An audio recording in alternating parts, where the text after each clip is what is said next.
Hello and welcome to my second devlog video for my planet-based city building game, Multiverse.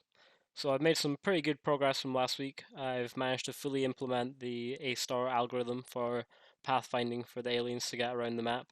I've also got an object selector, so I can now select objects, and nothing's being displayed now when you select objects, apart from the fact that when you click them, a little green circle appears and you can pan to the selected object. So yeah, let me show you how the pathfinding works. So here we have our alien, and at the moment he's just generating a random path to take, and then following that path as you can see here. So if I switch to the scene view, you can kind of see how it's working.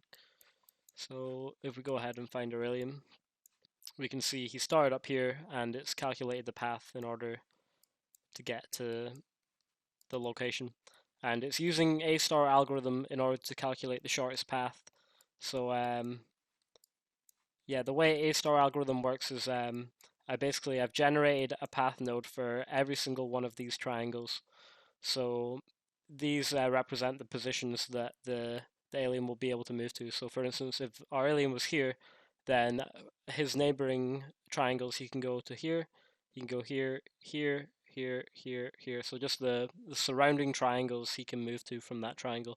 And using A-star algorithm, you can calculate which is the shortest route to take in order to get to that position, which is very handy. The reason why I've implemented it this way is because I can't use a nav mesh because I'm on a spherical surface. So the way Unity's nav meshes work is they really only work on a flat plane.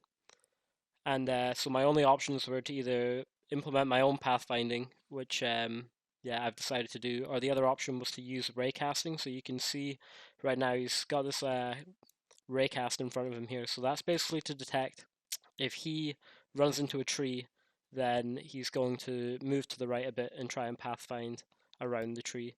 So I can actually grab hold of him here. Oh, if I go back into the game view, can maybe show this off. Oh, where's he gone? Ah, here he is. So we select him, and if we make him go over towards these trees here, hopefully he'll line up in front of them. Alright, he's dodging them there, but we can maybe catch it here. Yep, so he's going to run into that tree and he just moves a little bit to the right before he moves back onto his track. So with this A-star algorithm, what is very handy to do is, for instance, in the future when you're able to build stuff on the planet, what happens if you build something over one of these paths? Now the alien shouldn't be able to use that path node as a way of traveling because it's covered up by a building. So the way this is implemented right now is what I can simply do is when I place down a building, I remove the node that the building is covering from the pathfinding, and now the algorithm will figure out the route even with the path node not being there. So I can have, I can remove some of these path nodes and it'll just generate the path just fine. And I've actually had to do that for when I generate the trees here because um, I didn't want, if a tree generates on one of these path nodes right in the middle of one of these triangles, then that could be a problem because the alien might be trying to get to that path node and he can't actually reach it because the tree's covering it, so he's just going to be colliding with the tree. So at the start of the game, when I instantiate all the trees, I just check to see whether the tree is close enough to one of these path nodes, and if it is, then it'll remove that path node from the pathfinding. So I know that sounds quite complicated, but I'm wanting to do a tutorial on how to implement this because after reading up on trying to figure out how I was going to do pathfinding on a kind of an uneven collider like this, I couldn't really find a good resource for that. So I'm gonna make a tutorial for implementing A-star algorithm onto uneven mesh surfaces, and this will work even if your mesh isn't spherical. It could be flat and just like a really bumpy kind of like terrain for like mountains and stuff. So yeah, there's the pathfinding right now.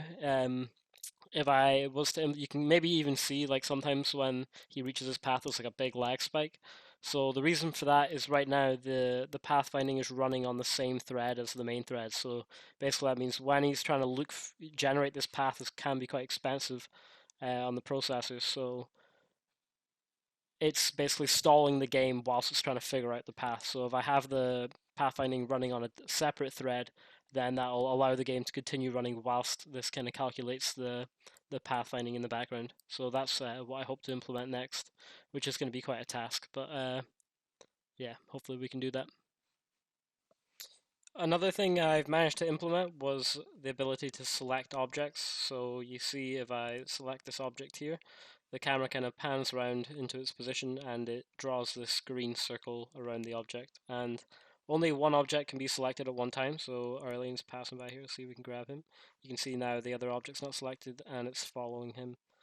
So this was actually really tricky to implement because I'm using Unity's new universal render pipeline, and that doesn't support the ability to have projectors or decals, which is basically how you project down an image onto a surface like this. So in order to get around this, I found some code online. I'll leave a link to him in the description. It's by a guy, Colin Loong. He has an implementation for a shader that works with Unity's universal render pipeline that allows you to have these kind of projectors down onto the surface here. And I'll just show you how it works. So if I pause this right now, and if we're going to the scene view, now I'll need to find the tree that is selected. So it's this one over here. So right now, if I select this tree, you can see underneath the tree he has this component called decal. So if I click on this decal, what you can see is it's actually just a cube that is contains the texture for the image, and yeah, it does some shader magic in the background and then projects this image onto the terrain. But one issue I had to get around here, so right now this isn't a problem because this is a circle, so it's just gonna draw around the tree here. But let's say I wanted a solid kind of color, like I changed the design and I just wanted a solid color to be projected down, but not to hit on the tree. So if I just pause a second and if I just change one line of my code here, so now we are drawing a solid circle.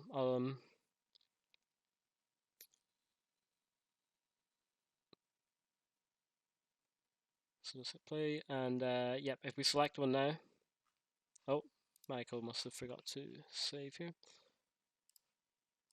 Well, actually, let me first just illustrate the problem that was going on and how I managed to get around it. So here we have, so I'm actually having to use two cameras to get around this problem. So right here, I've got the second cam, and it can see everything apart from the decals, the land, and the water. But let's say, for instance, that the decals should be rendered on this camera instead of this main one. So now what happens if we hit play, and we'll see a little bit of an issue that occurs here.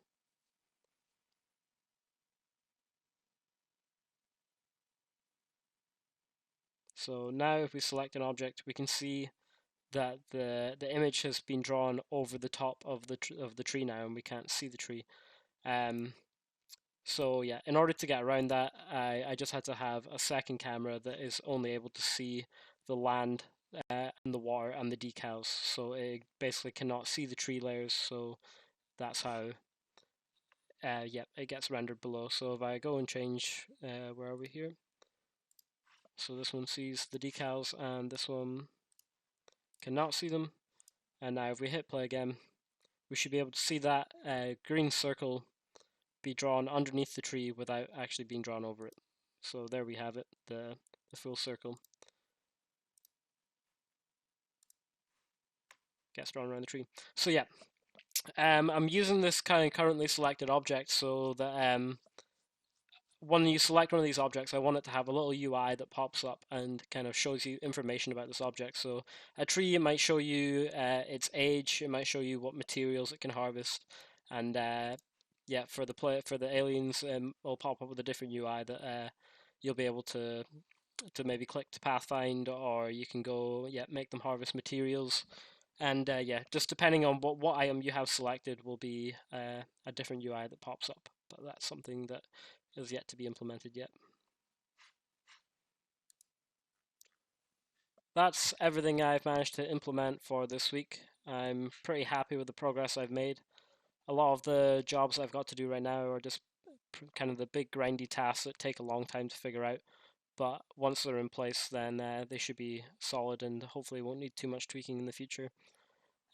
So hopefully by next week I'll have the pathfinding running on a separate thread so that the game runs a little bit smoother, just going to optimize the performance a bit. And hopefully we have some new models for the game, and can work on the UI for building these objects. So the first thing that we're going to do is we're going to try and have it so you can harvest these trees so that they drop sticks, and they're going to be kind of your first resource of the game.